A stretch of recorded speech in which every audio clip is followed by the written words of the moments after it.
ভালোবাসা দিবস মানেই নাট্যপ্রেমী মানুষদের জন্য আলাদা একটা আমেজ, কারণ এই ভালোবাসা দিবসকে ঘিরে প্রতি বছর বেশ কিছু মানসম্মত নাটক মুক্তি পেয়ে থাকে, যেগুলো দেখার জন্য মুখিয়ে থাকে নাট্যপ্রেমীরা।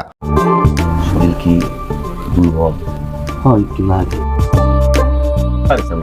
নতুন বিয়েটা করলি খালি কামি করে যাবি না কিছু খাবি? প্রিয় দর্শক, আজকের এই ভিডিওতে আমরা জানতে চলেছি ভালোবাসা দিবসে মুক্তি পাওয়া সেরা 7টি মানসম্মত নাটকের ব্যাপারে, যেগুলো এখন ইউটিউবে ট্রেন্ডিংয়ে রয়েছে। ইউটিউব ট্রেন্ডিংয়ের পাশাপাশি সবগুলো নাটক এখন তুমুল আলোচনায়। চলুন তবে জেনে আসি কি রয়েছে আমাদের সেরা 7-এর তালিকায়। আর আপনি যদি আমাদের চ্যানেলে নতুন দর্শক হয়ে থাকেন তাহলে অনুরোধ করব সাবস্ক্রাইব করার। চলুন লাইক দিয়ে শুরু করি।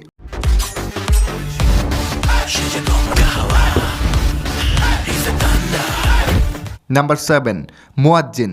এটি একটি ব্যতিক্রমধর্মী নাটক। গ্রামের মুয়াজ্জিনকে নিয়ে গল্পটি বলেছে আব্রাহাম তামিম। নাটকটি পরিচালনা করেছেন জনপ্রিয় নির্মাতা রুবেল আনুশ। নিজের ধারা বজায় রেখে ভিন্ন কনসেপ্ট নিয়ে তিনি নাটকটি বানিয়েছেন। গ্রামের লোকেশনে চকচকে নাটক মুয়াজ্জিন শেষে এক দুঃখময় সমাপ্তি নাটকটিকে আরও বিশেষ করে তুলেছে। মুয়াজ্জিন হয়ে উঠেছে দ্বীপ। গেট আপ চমৎকার মানিয়েছে তাকে। সময়ের অন্যতম সেরা একটা নাটক। নাটকে সবাই একদম ঠিকঠাক অভিনয়তা করে গেছেন। নাম্বার 6, সত্য মিথ্যার প্রেম। নির্মাতা পথিক সাধন বেশ চমৎকার একটা গল্প নিয়েই তার এই নাটকটা নির্মাণ করেছেন। প্রিয় মানুষটাকে ভালোবাসার জালে বন্দী করার জন্য কেউ কেউ কখনো কখনো মিথ্যার আশ্রয় নেয়, আর সেই মিথ্যার সাথে যখন সত্যের একটা যোগসূত্র তৈরি হয় তখন হয়তো কিছু কিছু ভালোবাসার গল্প অনেক বেশি সুন্দর হয়ে ওঠে। সুন্দর গল্পের এই নাটকটাতে খায়রুল বাশার ভীষণ সাবলীল অভিনয় করেছেন। সেই সাথে এই নাটকে সামিরা খান মাহির অভিনয় বেশ ভালো ছিল। নাম্বার 5, ব্যথার বাগান। তৌসিফ মাহবুব এবং আয়েশা খান অভিনীত নাটকটি লিখেছেন কিঙ্কর আহসান, পরিচালনা করেছেন ইফফাত জাহান মম। প্রিয়জনের জন্য ভালোবাসার টান, ব্যথা এসব নিয়েই নাটকের গল্প। জীবন কখনো সুখের আবার কখনো ব্যথার বাগান হয়ে ওঠে। এর ভিতর দিয়েই আমরা একসময় প্রকৃত সুখ পেয়ে থাকি। নাটকের গল্পটা সুন্দর, প্রেমের গল্প হলেও তথাকথিত গল্পের মতো নয়, যথেষ্ট ভালো ছিল। পরিচালক সবকিছু দারুণভাবে ফুটিয়ে তুলেছেন। নাটকের লোকেশন, চমৎকার গান, ভালো লাগার মতোই ছিল। সব মিলিয়ে দেখার মতো কাজ। নাম্বার 4, তোমায় পাবো কি। সিম্পল গল্প কিন্তু আকর্ষণীয়ভাবে উপস্থাপন করেছেন সাজ্জাদ হোসেন বাপ্পি। প্রতিনিয়ত এত রোমান্টিক নাটকের কাজ আসছে যে নতুন গল্প খুঁজে পাওয়া মুশকিল, তাই পরিচিত রোমান্টিক গল্পগুলোই বারবার উঠে আসছে। সেক্ষেত্রে এই গল্পে লাভ স্টোরি দেখানো হয়েছে ভিন্ন অ্যাঙ্গেলে, যা ভালো লেগেছে। পুরো নাটকে চট্টগ্রামের সৌন্দর্য উঠে এসেছে। দারুণ সব লোকেশনে সিনেমাটোগ্রাফিও সুন্দর ছিল। চোখ জুড়ানো ফ্রেম, তাতে রোমান্স, সব মিলিয়ে সোনায় সোহাগা। নাম্বার 3, মনেরই রঙে রাঙিয়ে। ভালোবাসা দিবস উপলক্ষে তৌসিফ ও পড়শি জুটির নতুন নাটক মনেরই রঙে রাঙিয়ে। নাটকটি রচনা ও পরিচালনা করেছেন KM সোহাগ রানা। এতে অভিনয় করেছেন তৌসিফ মাহবুব ও গায়িকা সাবরিনা পড়শি। শুটিং হয়েছে সিলেটের জাফলংয়ের মনোরম পরিবেশে।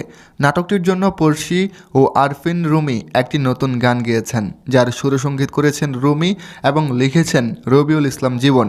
নাটকটি সিনেমালা ইউটিউব চ্যানেলে মুক্তি পেয়েছে। নাটকে তৌসিফ, পড়শির অভিনয়, আরফিন রুমির গান সবকিছু মিলে যথেষ্ট ভালো ছিল। Number 2, doctor Nantu. হাস্যকর ও গ্রামীণ বাস্তব ধর্মীয় শিক্ষণীয় বিষয়ের উপর গল্প নিয়ে হাজির হয়েছেন মুশফিক ফারহান এবং তানিয়া বৃষ্টির জুটি। নাটকটা পরিচালনা করেছেন মাহমুদ মাহিন। গল্পটা আমার কাছে অসাধারণ লেগেছে। চাইলে যারা যারা এখনও দেখেননি দেখে ফেলতে পারেন। কিন্তু আরেকটা কথা না বললেই নয়, গ্রামীণ চরিত্রে মুশফিক ফারহানের অভিনয় অন্যরকম ভালো লাগে। তার অভিনয় এখানেও সেরা ছিল। শুরুতে কমেডি আর শেষে ইমোশন, সবখানেই তার অ্যাক্টিং ছিল ঠিকঠাক। নাটকটা দেখতে পারেন। নাম্বার 1, গুন্ডা। রোম্যান্স ও অ্যাকশনে ভরপুর নাটক গুন্ডা, যেটি এখন ইউটিউবে ট্রেন্ডিংয়ে 1 নম্বরে রয়েছে। জুবাইর ইবনে বকর পরিচালিত এই নাটকে অভিনয় করেছেন নিলয় আলমগীর ও আয়েশা খান। নাটকে এত সুন্দর রোমান্স আর অ্যাকশন দেখানো হয়েছে যা বাংলাদেশে খুব কমই নির্মাণ হয়েছে। প্রতিটা মুহূর্তে রোমান্টিক অ্যাকশন দৃশ্য ছিল চমৎকার। নাটকটিতে সবার অভিনয়, লোকেশন, চিত্রনাট্য সবকিছু ছিল দুর্দান্ত। প্রতিটি অভিনয় এবং অ্যাকশন দৃশ্যগুলো একেবারে রিয়েল মনে হয়েছে। যারা এই নাটকটি দেখেননি তারা দেখে নিতে পারেন। আশা করি নিলয়ের অভিনয় আপনাকে মুগ্ধ করবে। সুপ্রিয় দর্শক, শেষ করছি আমাদের আজকের এই ভিডিও। আমাদের এই তালিকার কোন নাটকটা আপনার বেশি ভালো লাগলো তা কিন্তু অবশ্যই কমেন্টস করে জানাবেন। ভালোবাসা দিবসের এই 7টি নাটকের মধ্যে কোনটি আপনি দেখেছেন তাও জানাবেন। দেখা হচ্ছে পরের কোনো ভিডিওতে। সবাই ভালো থাকুন, সুস্থ থাকুন। ধন্যবাদ।